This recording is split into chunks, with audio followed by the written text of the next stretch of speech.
When you reach out to others and share who you are and what you do you find that you're moved to provide some kind of statement that includes your worth or your value? Before you can offer an opinion, do you have a need to provide background information or justification for what you are about to say?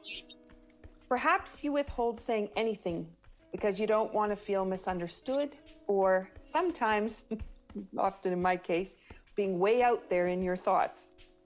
Today, we are exploring our business persona and how we represent who we are in the working world. The podcast today is a chance for me to share a little bit more about what I do and how I reach out to others, but it'll be done through the eyes and reflection by my sister, Charlene. She's been a business coach and entrepreneur who's had her own law firm, and she's supported many businesses and people over the years. From my perspective, I've been a dance educator and entrepreneur for over 4 decades, a Tai Chi instructor, and an empathic healer. I am passionate about movement and how to support people to move gracefully and with agility and strength. I enjoy empowering others to find their voice as a result of moving well and being able to share their voice to others because they were energized and strengthened by their expanded movement. If you are considering how to live a more authentic life through your business and your personal dreams and desires, this conversation is for you. Together, we will explore the approach to take as a business owner or entrepreneur, but also with your personal story and your outreach to others. As the season is devoted to transformation, your experience of change and inspiration will be our goal throughout the podcast. You're listening to Be Well with Michelle Greenwell, sponsored by the Cape Breton Tea Company and Dance Debut Inc. Hello, Charlene. Thank you for coming to share this time together. Hi, Michelle. I've been so excited to be able to join you on one of your podcasts, and I look forward to doing this series with you. I'm very proud of your businesses, and so it's exciting to do this. So thank you for having me. I'm really happy to be here. So some of the things that you've mentioned is about transformation and about business and how we can look at things differently. And that's something I'm always excited to talk to entrepreneurs and business people about in their businesses. And one of the things that I think people tend to do in business is always look at talking about themselves and being excited to tell people about everything that they do and everything about themselves. And they're so excited to say, well, I'm this and I do this and I have this and here's all my credentials. And you'll listen to people describe themselves to their customers, and it's all about them. It's all about me. And one of the things that's really transforming for a business person and for their business is to realize that it's not about them. It's about the customer and about thinking outside of themselves for their business and thinking instead about the customer and realizing that, you know what, it's not about you. It's about the other person. And so part of what I wanted to talk about today was talking about what a business person can do differently approaching their business. And it's both a way to approach business and it's a way to approach life. Excuse me. So in business, we often tend to think about what it is that we sell, what our service is, what we do. But instead, if we turn that around and shift our thinking from ourselves to what it is that the person that we're giving it to does or wants or is looking for, that's quite transformational.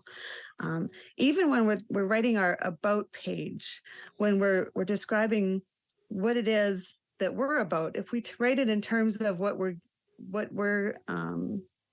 the person that we're giving it to is looking for, that's quite transformational. And say if you're looking at your social media page or your web page, when someone is searching for what they're looking for and your page is describing what they're looking for, they'll all of a sudden say, hey, they get me. they understand me. This is the person who can provide exactly what I'm looking for because they've described it in their about page. And all of a sudden, you're their solution and you get them.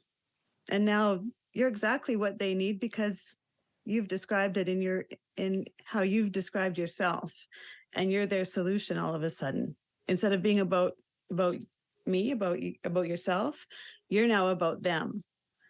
And that all of a sudden makes you a connection. So that's transforming, and that's changing, and that's a mental shift for the business person. And so that's really a way as a business person that you can transform yourself. So that's something very different and very, very life-changing for a business person. And that taking that little mental shift, that little step in how you start your day off as a business person can be, it's not a cost.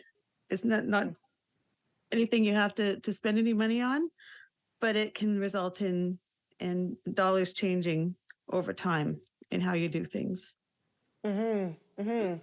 And I was just, as you were, just that last phrase that you were talking about, I was thinking about the start of my day yes, I've got the tasks that I have that need to get done, but I'm also thinking about what is the outreach that my work is going to accomplish as the day progresses. Mm-hmm. And when I was thinking about how to start this season 3, one of the things that I do is I pull a card from my card deck or maybe from one of my other decks. But if I was to do that for the podcast today, this would give people an idea of how to change that scope from that to-do list, that tunnel vision, or the I part into how we can think in that bigger capacity. So can I share the card with you? Sure, I'd love to hear it. So this is from the affirmations for the body and biofield deck. And for those not familiar with it, it's got a black cover on it. I'm just going to describe because podcast you wouldn't be seeing. But there's a picture on the front, which is known as baby and child, is what Tanya Levy had put in there. And so Tanya's idea of how we can be the mother to the ideas, but also how we can be the child to the ideas and how we can play. And I'm going to bring that this is a card that I get very often when I'm thinking about how to expand my business to the people I want to reach. And it's called Open Spaces Within. And it has a big black hole in the center of it. It's like you're looking into space, but you're looking through a flower because it's all yellow hues. But the affirmation on it is, when we focus on connections in a linear fashion, we miss the power of the space between and around. And I thought it was kind of fitting for the way our discussion's going today, because typically we do look at our website and the way that we market ourselves or put our business card out there, and we put it out there with our idea of here's our credentials or here's what you'll find about me. And really, when you start to think about those wide open spaces, what are the potentials that people are looking for? What's the opportunity they want by being engaged with you? Yeah. Thank you for letting me share that part. It's so interesting that you pulled that card. One of the things that I had wanted to talk about in this discussion that we had was talking about timelines, or whether we talked about it today or in this series, was timelines. And that really it's not about timelines, or that for me, my career has not been a timeline. My career has been more of a time, whether you call it a circle or a time tree or a time branch. There's no line about it. And that maybe when we started the career, and if you look at my career, that I started as a lawyer, and I very much saw a timeline, that it was very linear, that there would be this one line that went from start to finish, but there in fact is no line, that there's very much a map that goes all over the place, and that there's no start and finish. It goes everywhere, and you have to be very adaptive. And so when you say timeline, I thought that was quite interesting because there is no line. Just like when I practiced law, said, "What kind of a lawyer are you?" And people expect you to say, "Well, I'm a family law lawyer, or a real estate lawyer, or a criminal law lawyer, or this kind of lawyer." And I would always say, "Well, I'm a good lawyer." Like I help people. It doesn't matter what label you put on it. It's how you do the service, or how you provide the goods. It's the person that you are, not the label that you put on it. That's, to me, the difference that it makes. And it's not the timeline. It's all of the things that you do over that time. Right? So there's a pattern in there. So I think the timeline is interesting because really there's no line. It's all space and time in there, but there really is there's no line. And I think when we start off, we maybe think there's a line, there's a start and a finish. And when you veer off of that line, when you start off, you feel this loss and disappointment because you think that you've done something wrong, or there's a loss, but there isn't. And that's where life gets more enriched, and your life gets enriched because that's where you find those things that you never expected. And that's part of what we wanted to talk about today, is that's where you get the opportunity to make a difference and to enrich other people's lives, because you fell off that line and things went astray and went different, and life changed from that univision that we started off with.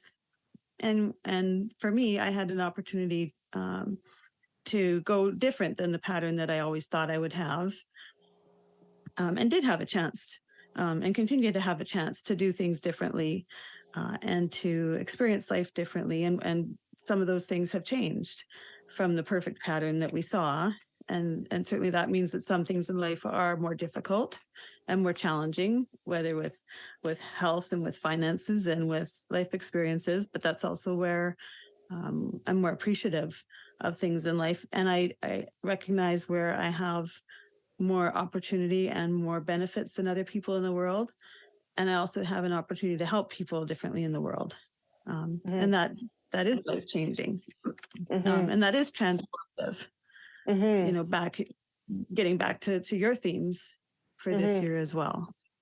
Yeah, and I'm thinking, and we'll be able to dive into this as we go across the season, because you've helped people in very different ways because of the law knowledge that you've had, but not because you acted as a lawyer when you did it. It's because of the thought patterns and the process that you had to be able to think the other vision, and also to think about, and that's the empathy and sympathy for others, the ability to realize where they may be sitting, and then how they might be looking for assistance, and then the gifts that you have that you're able to offer. And that's, that comes from business. It comes from jobs that we had. It comes from those first experiences, especially as entrepreneurs, because both of us, we grew up with entrepreneur parents, but also entrepreneur great-grandparents. And so when you look back at all the ways they transformed themselves to be able to put food on the table, when we were younger and we were taking those first jobs, some of the crazy things that we did, and then those skills, those first skills, and the first bit of errors and the first bit of learning that came out of that. But that also really helped us to navigate in such a different way. And, you went in and had that law mind. I went thinking I was going to be a psychologist.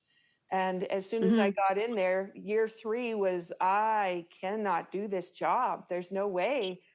And, and Dad said, you finish your degree because you at least have that behind you, and then whatever. And, then I went down the road of being a dance instructor and studio owner. Yes, psychology came in there, but it gave me a different viewpoint, but it certainly wasn't a linear path, that's for sure. Mm-hmm. Well, and I loved law, and there's definitely people that I know I helped in that realm, and that education was very beneficial and very helpful, and there's a lot that I'm very grateful that I was able to do there. And there's a lot to be said for the education and the skills there, and mediation as well. That's definitely a skill that I can use all of the time. And the same with the ability to research and understand the law, and to be able to have the confidence to speak up for other people is huge. And being able to recognize when other people aren't able to speak up for themselves, and to have the benefit of having that background. But certainly way before then, just having the spirit to be able to, whether it's sit out with a lemonade stand as a kid or pick cherries on our grandparents' orchard for 25 cents for a bucket or whatever it might be. Our haunted house, around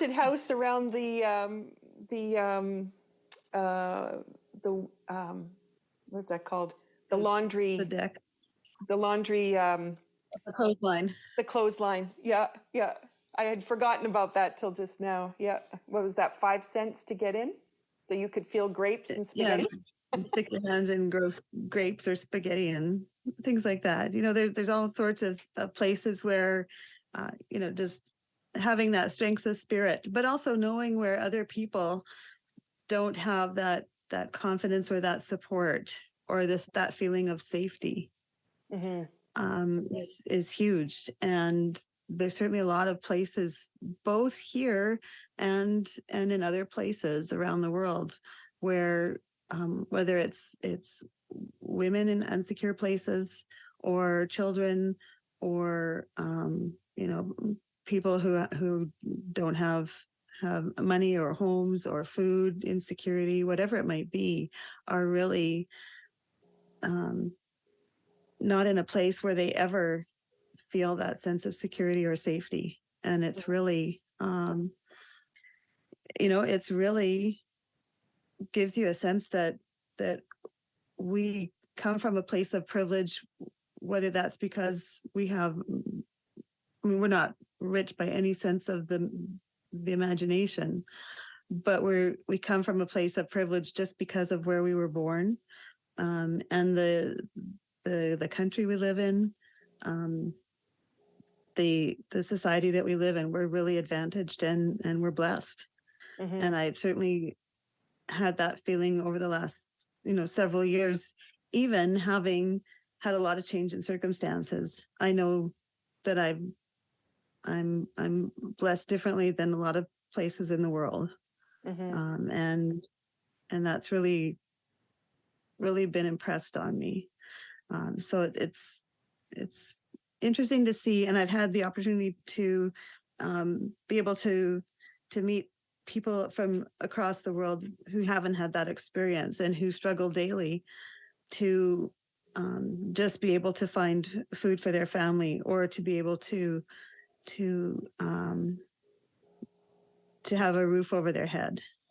And it's very humbling to know that there's people still in this century who live not knowing if their family will have food today. And you wonder, how is that possible when we know that, we might feel like, we'll say, oh, I'm starving today, but we know that, that's not the case. Maybe we don't have the snack that we want, but we're not starving. In the sense that people truly are starving. We don't have a roof over their head, and maybe we don't have the same luxury that we wanted to have today. It's really different. And I'm thinking, with where we opened today, with, what do you tell people about who you are? And then taking the time to reflect back on, what do people need to hear from you? What is the key piece that is helpful. So it could be as simple as I hear you and I see you. And that might be everything to somebody. But then the other thing could also be, what skills do I have that you require? So yes, I have this long list of the linear pieces, but that might not be very helpful for the person standing before you or the person looking for assistance. And to be able to reflect on then what are the actual skills that you gained as a result of your experience or education or background. And then how does that assist going forward? Mm-hmm. I find I never introduce myself explaining who I am. I find it's very intimidating to other people if I tell people about my background. And that maybe sounds snotty to say that now. But it is intimidating to people. People are intimidated if they hear that you're a lawyer. That Mm-hmm. shuts people down. Mm-hmm. So I never introduce myself that way. Mm-hmm. I say I'm Charlene. I say where I'm from. I'm a mom. I've I like to help people. I enjoy music. I like to write. I enjoy my family. I enjoy different things. I'll tell them things that are less intimidating. But if you tell them something that is either controversial or sort of has a high intimidation factor, it does shut people down Mm-hmm. because you don't know the place where someone is coming from or starting from. And if you start with something where you know that it might put people a bit with their back up, then all of a sudden you've already put a block up, Mm-hmm. and you've prevented them from letting them know, or letting them be free to tell you about themselves and about what their needs are, Mm-hmm. Mm-hmm. and letting them open up. So if you leave it for the other person to open up first, or open up about how it is you might be able to help or what their needs are, that opens you up more to being able to be about them. Mm-hmm. Mm-hmm. And get back to being able to put yourself into that place of where you're going to be able to provide those goods or services, or fill those gaps, that if you're that business person who's wanting to be doing that, you're able to do that. If you start off with the list of all about me, then maybe you already put up those roadblocks of them thinking, I'm not going to be able to afford that. They're just trying to sell, or they're more educated than I am, or they're wealthier than I am, or they're whatever it might be, that Mm-hmm. they already feel like they're not going to be able to compete against, or be on the same level, whatever it might be that they may have as their objections, or their biases, or their fears. Those things will all be running through their heads while you're explaining yourself. Mm-hmm. Mm-hmm. So some more things where I would avoid those things. Mm-hmm. Exactly. Start with things that are more base level of, I like gardening, but I'm really bad at it. Mm-hmm. So maybe if someone is good at it, like, I like gardening, but I'm more of a brown gardener. Mm-hmm. Mm-hmm. And to kill those things, which I try to help to live. But man, if someone could help me with that, that would be great. Yeah. Not to say that I'm trying to put myself down, but I recognize that's a weakness in me, but I would like it to be a strength. Mm-hmm. But I enjoy taking pictures of beautiful gardens. And I think some of my pictures are good, but I also enjoy learning from others how to make them better. Mm-hmm. Mm-hmm. I'm a hobby photographer, but I'm not a pro photographer, but I love going out and doing that. Mm-hmm. Yeah. If someone else wants to go with me, that'd be awesome. Yeah. I enjoy it. Mm-hmm. And that's maybe an opener. Mm-hmm. Exactly. Yeah. It's just And trying to find something that's like common ground. yeah, and I'm thinking about, as a Tai Chi instructor, one of the things Master Moy instilled was you taught from your heart, and you were not to gain any monetary gain from your time as an instructor. And so that approach really has sifted over into everything else that I do, which can not be advantageous if you're an entrepreneur necessarily, but from the perspective of what happens in a class, it's really changed the approach from I'm here as one of you, I'm a volunteer, I'm just here in the class as everybody else, but I'm here to help to cultivate an experience. So with what expertise I might have, it gets us started. But the expertise that everyone else has in the class is the experience of their own body.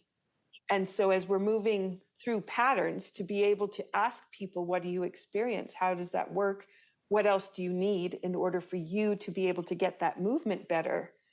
Then it creates this conversation of people all having the knowing and the knowledge to be able to come back.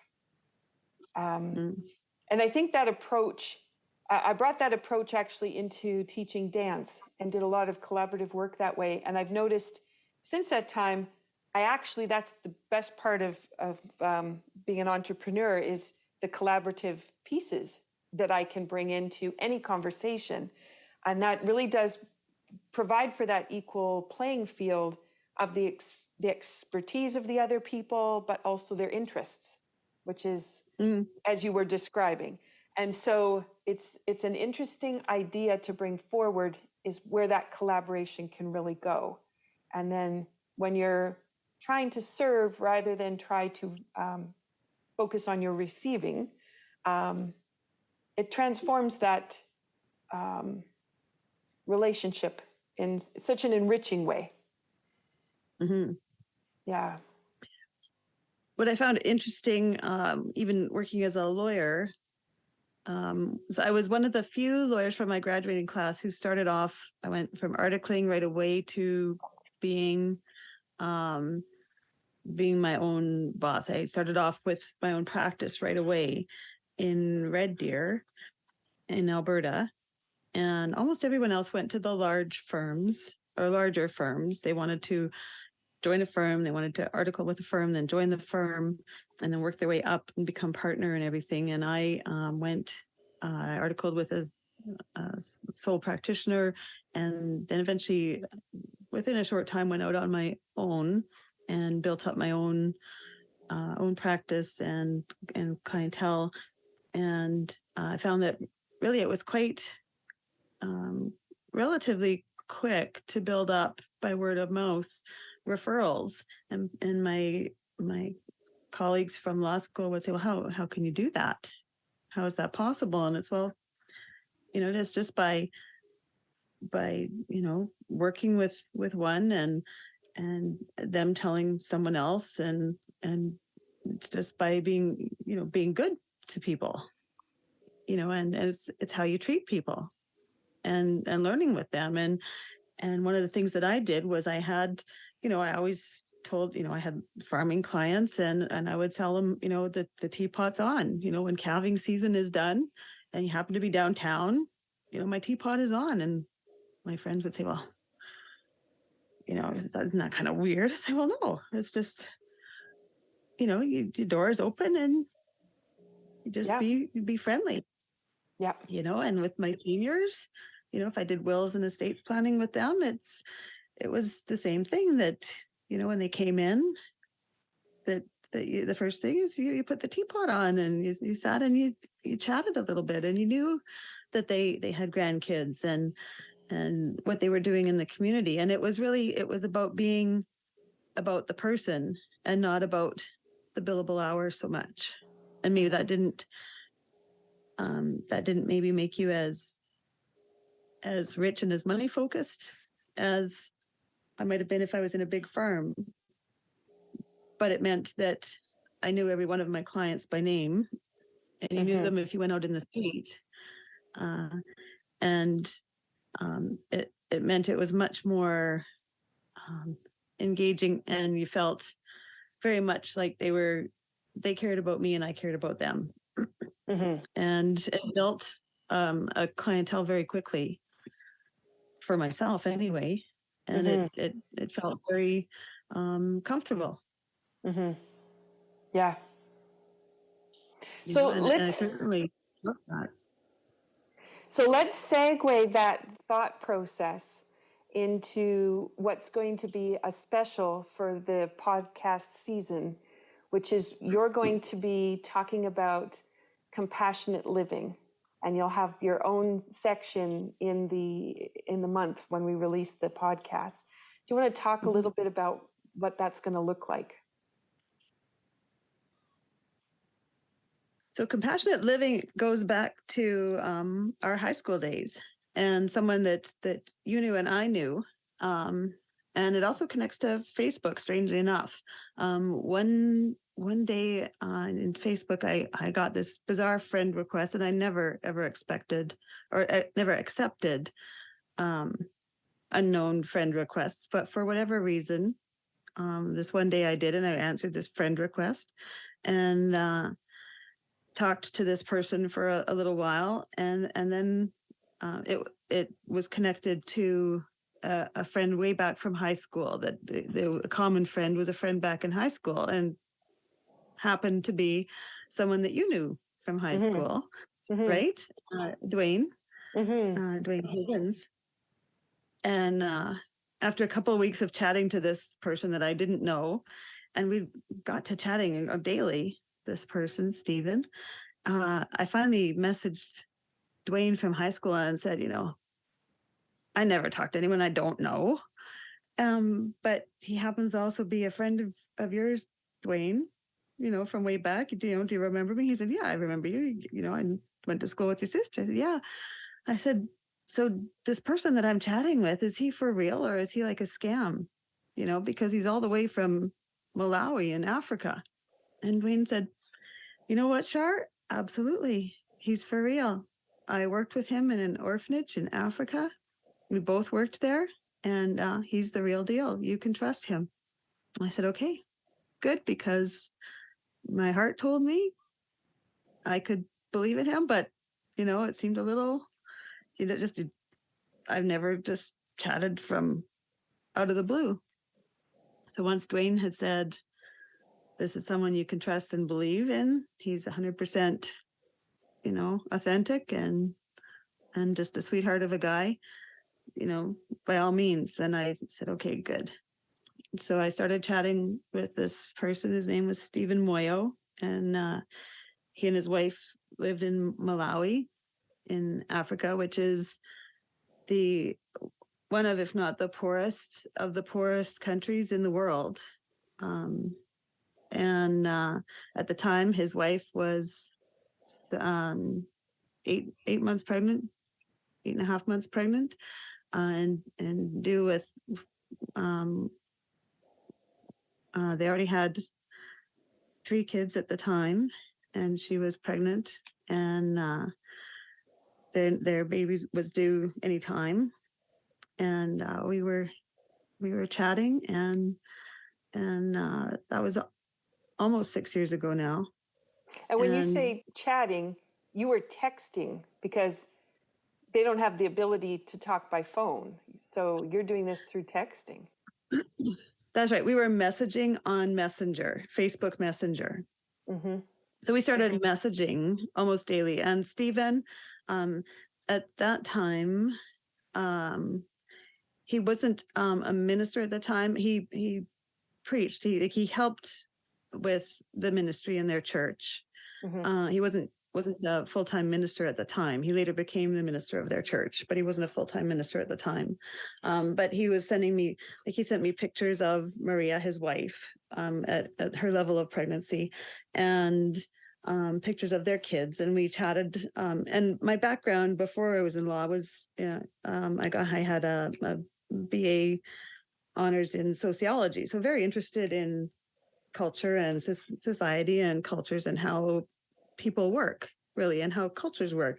So it was almost like a sociology and anthropology exchange, with how did their family work? How did their village work? How did their meals and their teaching and their education and their transportation, just everything, like, and we just back and forth, and their church, and we just talked about everything. And our time difference, it was, depending on daylight savings times, was either 9 or 10 hours. And I don't sleep at night usually, so when I was up at midnight, it would just be their morning. So we would just be texting or messaging like constantly, when I was up at night, his first thing in the morning about, their kids going off to school. And I would eventually figure out that they would actually be walking for many kilometers to get to their school, and to get home, and for kilometers to get to their medical center. And his pregnant wife would either walk or take a bike when she went into labor to get to their hospital. It's like, she would do what? And they thought that she maybe was going to have twins or triplets. It's like, and she's going to what? She's going to walk or ride on a bicycle? Like, out to here to get to this? You've got to be kidding me. And then I started learning about how they lived and how little they had, and that they lived in a mud hut, that he was slapping mud and grass on the side of it in their rain and flooding lightning season, trying to keep it together with water coming in the roof, living with his mom and his grandma in there as well, and their 3 kids, trying to feed them and figuring out how to get his pregnant wife to the hospital that was 11 kilometers away on either foot or bicycle when she was going to have these babies, and learning about how they lived, and yet that they were one of the happiest people on earth, and that they cared about their congregation and all these things. It's like, oh my God, like, how do they keep doing this? And eventually they had their babies. First, he sent me a picture of their pregnancy scan, and I'm thinking, scan? I'm thinking, like, a scan we would have here. And it was like a sketch. It was a hand-drawn sketch of these 2 little stick babies drawn in the mummy's belly. That was their pregnancy scan. It was like, someone who had felt her belly and drawn the babies in her belly. That was the medical scan. Just unbelievable. Unbelievable, the difference between here and there. So I started working with him and talking to him about what they had and what they needed, and their needs were so great, and yet they never asked me for anything. Like, all that he asked for was prayer.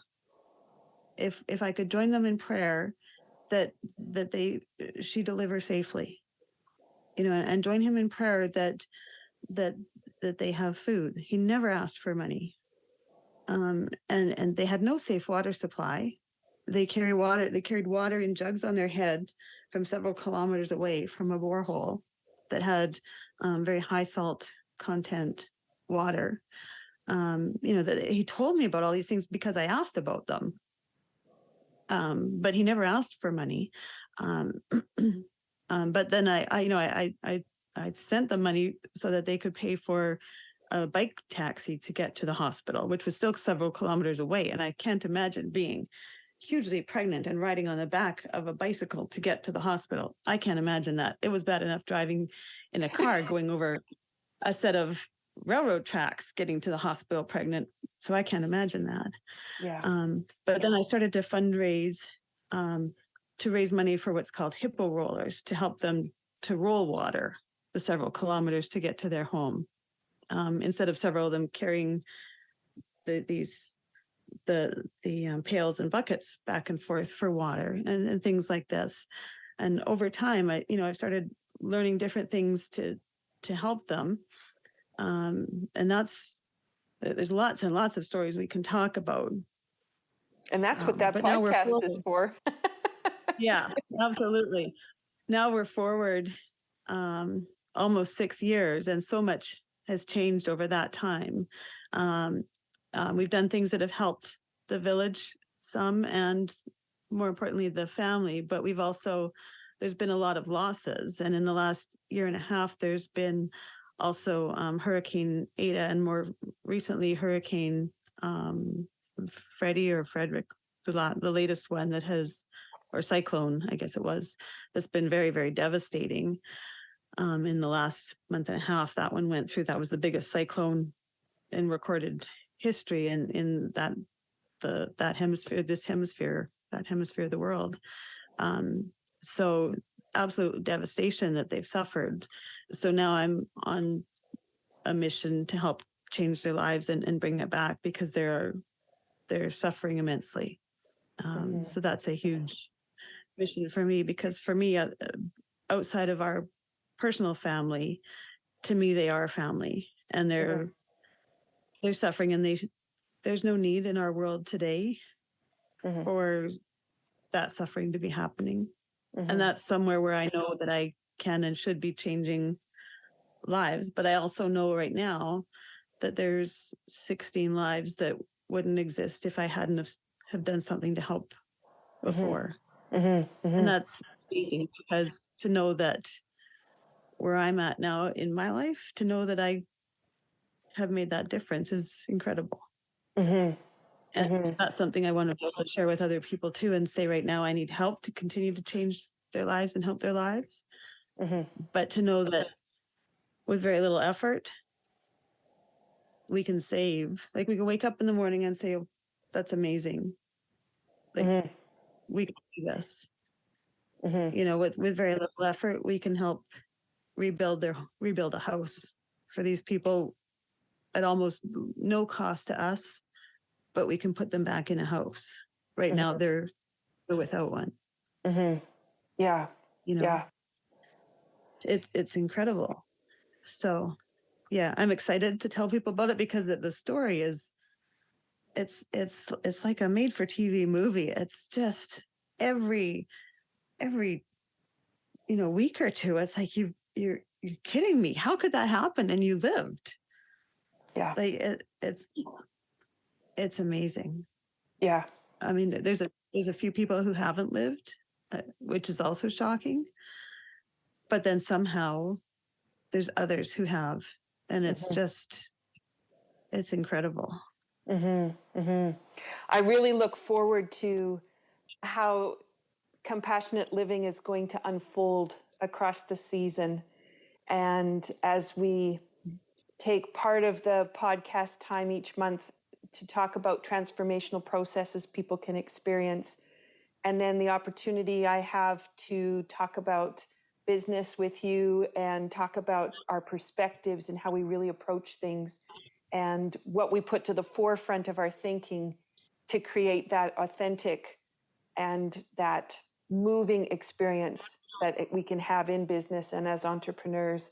I'm really excited for that process. And I can hardly wait for you to tell your story and for people to really understand how powerful we can all be when we take the right approach, when we take the time to listen, stop to ask questions, and have the empathy and sympathy for others by just being present with them. And like you said, when they just ask for, will you please pray with us? It's a few minutes of time, and it's everything to someone else. So, yeah. So thank you for sharing that part of the story. And I know we're going to go into recording to get that podcast underway. As we come to a close, usually I talk about tea at the beginning, and you talked about water and the water hippo today, which I don't want to give away any of that part of the story, but in your mug today, you have water. So do you want to talk a little bit about the intention you can put inside water, even if you didn't add tea to the cup? In terms of the water for them? Well, yep, we can do water for them. That would be great. So whatever you want to infuse into the water you have. And as I say that, I know that because I've just finished the recording with Jessica Lynn, which will get posted, which has a whole piece on water and intention. So this will segue nicely into that podcast. But what intention would you like to add to your water today? Well, water is life. And I know for the Moyo family, water gives life to the people. Water gives life to the plants, to their gardens. It's everything. It's the start and it's the end. It's God given. It is the start and the end. So it's something that without it, there's no life. With it, there's life. It gives hope. It gives peace. It gives comfort. You can add to it, but without it, people are lost. Mm-hmm. So in having it with the tea, it also gives comfort. Mm-hmm. And so it's a real relief. Mm-hmm. So you have that in your mug. Is that one of your favorite mugs? It's a newer mug, but it keeps it hot. And so for me, I like hot. I like warm. I'm always cold. Yeah. So warmer since doing my my balancing with the music with you. Mm-hmm. Yep. But I like to keep my drinks warm too. So that's I have a lot of favorite mugs. I guess as we go across the podcast, people will get to know that. I'm going to share, I used a clear glass today, and for those that are listening to the podcast, it's an auburn orangey colored tea. But I wanted to highlight this today because I'm so excited to have you on the podcast. And this is the tea that you and I created for our parents' 60th wedding anniversary. So this is nice. Celebrating dreams. And I think that's a great way for us to finish this first podcast for the season, because we want to celebrate dreams. We want to celebrate by having people think differently about starting to really transform how we approach living and how we approach business, and how we definitely approach compassionate living and compassionate outreach for others. So, yes. So cheers. Charlene, thank you for coming on this journey. It's lovely to have you here. Absolutely. Thank you so much.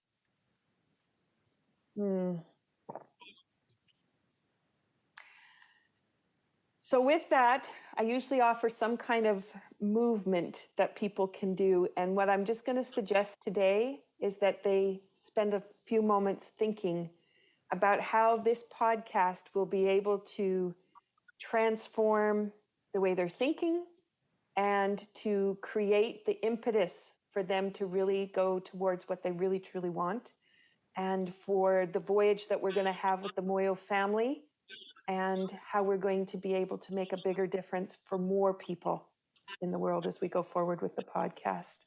Anything you'd like to add, Charlene?